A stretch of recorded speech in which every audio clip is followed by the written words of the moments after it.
Okay, we are wrapping up my buyer series.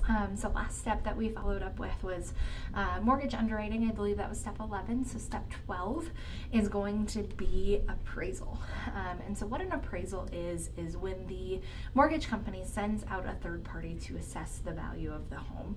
They want to make sure that the home is worth the amount that they're going to be paying for it. Worst case scenario, let's say something happens and you're not able to make your payments, the home becomes foreclosed upon. They want to ensure that they're protecting their assets and that they could turn around and sell it for the amount that they paid for. Fair enough. So they send out this third-party appraiser.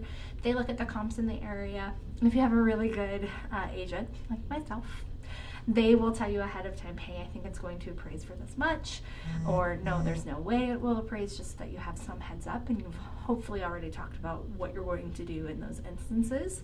But what happens is they assess the property, send that back to the mortgage company. They let us know how much it appraised for, and we go back to the sellers and we say, hey, yep, it appraised at value.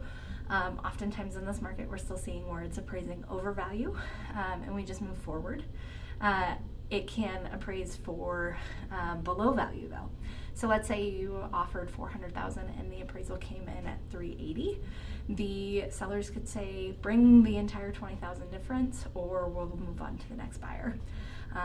Most commonly what happens if something like that happens is they're willing to negotiate and play ball.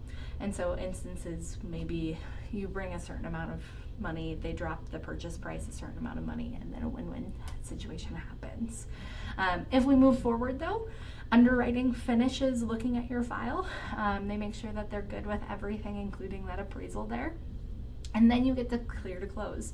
Typically this clear to close gets sent to you within 3 days of closing, and you'll get your closing disclosure documents, which just go over what funds you need to bring to the closing table.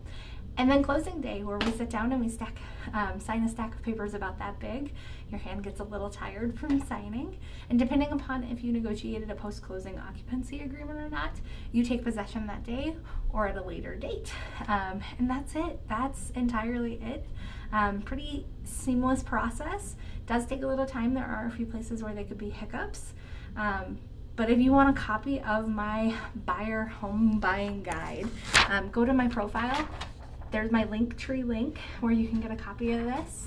And let me know if you ever have any questions. I'm always here to help with all of your real estate needs, whether it's buying, selling, or investing in real estate.